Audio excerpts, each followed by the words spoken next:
Katie, how would you describe the state of the union of marketing, sales, and alignment?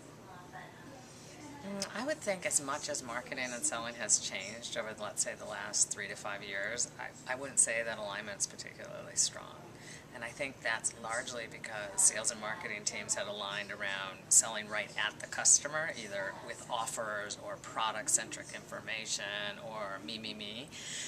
And the consumer has really changed. And so as a result, marketing teams and sales teams are in different levels of maturity on how to address that. And because of that, could be out of alignment in terms of how they're chasing their particular initiatives. To get started, what steps or phases should a chief sales and chief marketing executive follow when they plan the marketing sales alignment process? The end in mind that I would always start with would be with the end goal. What are we driving at? And that may be, it seems obvious that there's the revenue piece, but, does that involve retention metrics? Does that involve productivity of sales organization, how fast they're going to ramp? There's a number of things. So you have to start with the end in mind of what are we both driving for, because the alignment's going to come from the shared goal. What are the biggest mistakes you've seen that negatively impact the sales and marketing alignment process? I think we've all seen a fair amount of mistakes of things that hurt the process. I think the first is misconceptions about what people are driving towards. I find that is usually the most symptomatic thing, that, marketing cares about this and sales cares about this. And typically that's not true. I think people operate with the best intentions, but they have a nearer term focus about what's most important to them to contribute. So I think that's an area. I think I would say related to that is this cliches. Oh, that's marketing. Oh, that's sales. Sales only cares about this quarter. Marketing only cares about their stupid programs. And I think we've really dumbed that down. As you get in an organization that's high performing and challenging itself, that's too limited in terms of shortcuts. I think another thing that I've seen is just not having a real handle on it, the data.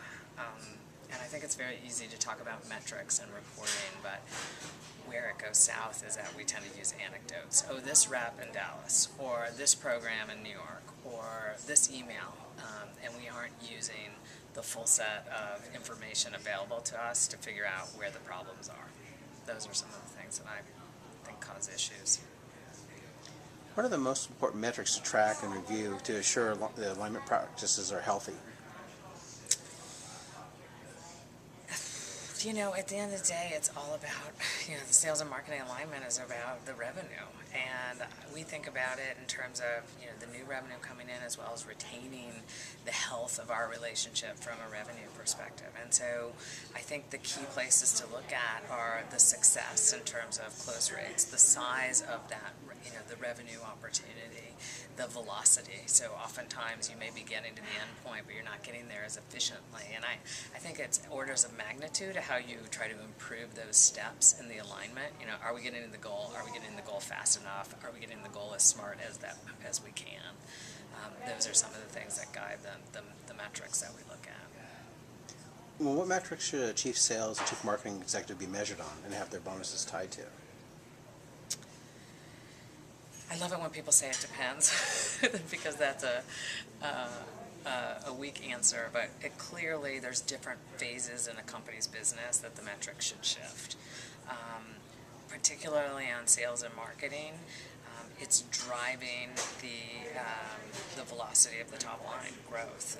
In Silicon Valley, growth is rewarded very handsomely, and so you want to make sure that the sales and marketing are generating that growth on a most efficient basis. So the metrics would be revenue attainment. It would be productivity of that revenue attainment. Have we deployed that dollar to get the $5 in revenue as effectively as possible in terms of marketing spend, in terms of field organization in the case of our company, in terms of partner channel. I find that the conversation is rarely about should we spend money on sales and marketing or a lot of money. It's are we spending that money the best way that we can. What practices do you recommend to foster the marketing sales alignment? In the past, I feel like, in my past experience, marketing alignment was driven by a pipeline call in some ways, which was like, here's the I don't recommend that. In some ways, I think marketing has been forced to drive to a sales reporting cadence. And instead, I think a more collaborative way of looking at it is abstracting from the deal level and looking on a quarterly, weekly, monthly basis on the alignment. So, for example, on the quarterly level, QBRs. So what happened in the quarter? What could have gone better? What suggestions do we have to improve lead flow or selling techniques or of those? So we look at it on a rear view basis.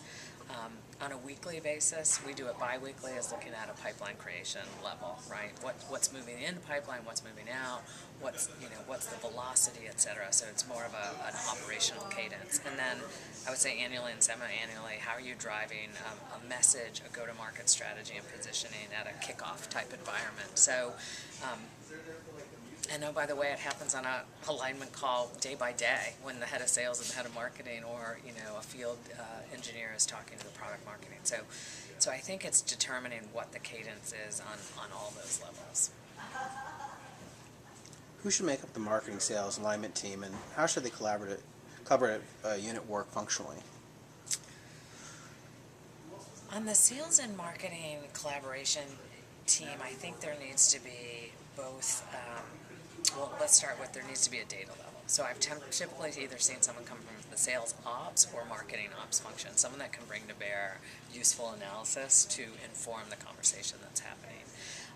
At our company, we look at field marketing, the people that in theater can describe what's happening on a regional basis, and then the head of sales leadership within that region. So we tend to have operational, programmatic, and then sales executives in that alignment conversation. What trends in marketing sales alignment do you see for the coming year? If I knew what the trends were, I would get a big fat bonus. I think one of the biggest trends that I see in our business is that I think money needs to be shifted, and that is a hard problem to solve. So money that may have been spent on sales development reps when a cold call doesn't work anymore might be shifted to content. Sales when face-to-face programs may be too expensive might get shifted to programs that already exist with existing organization. Trade shows may give way to more targeted functions. So I think the trend, particularly of moving not just money within the marketing portfolio, but moving money from the sales portfolio actually to the marketing portfolio, because 60 to 70% of prospects are making the decision before they even talk to the sales team, I think is controversial. But I think the smart companies